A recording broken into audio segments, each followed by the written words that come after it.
نحمدہ و نصلی علی رسولہ الکریم اما بعد فاعوذ باللہ السمیع العلیم من الشیطان الرجیم بسم اللہ الرحمن الرحیم فویل للمصلین الذین هم عن صلاتهم ساہون۔ ایسے نمازیوں کے لیے بربادی ہے جو اپنی نمازوں سے غافل ہیں۔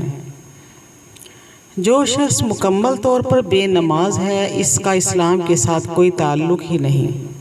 جیسے اللہ کے رسول نے فرمایا بین الرجل و بین الشرک ترک الصلاۃ، ہمارے اور کفار کے درمیان میں جو فرق ہے وہ نماز ہے، لہٰذا جس نے اس کو چھوڑ دیا اس نے کفر کر لیا۔ اور فرمایا آدمی یعنی مسلمان اور شرک کے درمیان جو امتیاز ہے وہ نماز کا چھوڑ دینا ہے۔ جو نماز کو چھوڑ دینے والا ہے اس کا حشر اللہ کے رسول نے جو دیکھا ہے۔ صحیح بخاری شریف کی حدیث، اللہ کے رسول کی خواب کی ایک لمبی حدیث ہے۔ حضرت سمرہ بن جندب رضی اللہ تعالیٰ عنہ روایت کرتے ہیں، اللہ کے رسول فرماتے ہیں پھر ہم ایک ایسے آدمی کے پاس پہنچے کہ جو لیٹا ہوا تھا، جبکہ ایک دوسرا آدمی ایک چٹان پکڑے اس پر کھڑا تھا۔ جب وہ اس چٹان کو اس کے سر پر مارتا تو وہ اس کا سر کچل کر رکھ دیتی، پھر وہ پتھر یہاں سے نیچے چلا جاتا۔ وہ شخص اس پتھر کے پیچھے جاتا، اسے پکڑتا اور اسے بے نمازی کی طرف نہیں پلٹتا تھا کہ اس کا سر اسی طرح ہو جاتا جس طرح پتھر مارنے سے پہلے تھا۔ وہ پھر اسے مارتا اور اسی طرح کرتا جس طرح اس نے پہلی بار کیا تھا۔ اسی طرح بے نمازیوں کے بارے میں اللہ کے رسول کا ایک اور فرمان ہے۔ آپ نے فرمایا جس نے نماز کی حفاظت کی وہ اس کے لیے قیامت کے روز روشنی، دلیل اور نجات بن جائے گی، اور جس نے اس کی حفاظت نہ کی اس کے لیے یہ نور، دلیل اور نجات نہ بنے گی۔ اور قیامت کے دن ایسا شخص فرعون، قارون، حامان اور ابی بن خلف کے ساتھ ہوگا۔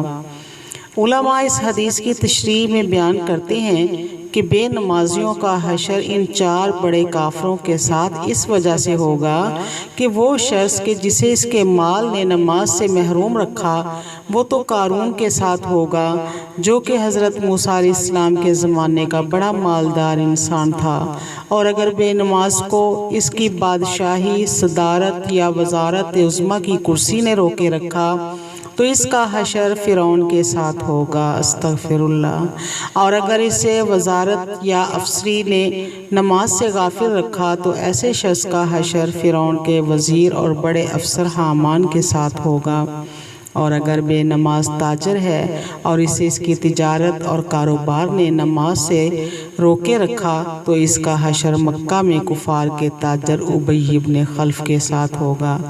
غرض بے نمازوں کا حشر تو بہت ہی برا ہے، اور وہ لوگ جو وقت پر نماز ادا نہیں کرتے، خشوع خضوع کے ساتھ ادا نہیں کرتے، طاقت ہونے کے باوجود نماز کے ترجمے اور مفہوم سے ناآشنا رہتے ہیں، انہی کے بارے میں تو اللہ کا قرآن کہتا ہے فویل للمصلین، ایسے نمازیوں کے لیے بربادی ہے، ہلاکت ہے، الذین هم عن صلاتهم ساہون، جو اپنی نمازوں سے غافل ہیں۔ اللہ تعالی ہمیں نماز خشوع خضوع سے ادا کرنے کی توفیق عطا فرمائے۔ آخر دعوانا ان الحمد للہ رب العالمین۔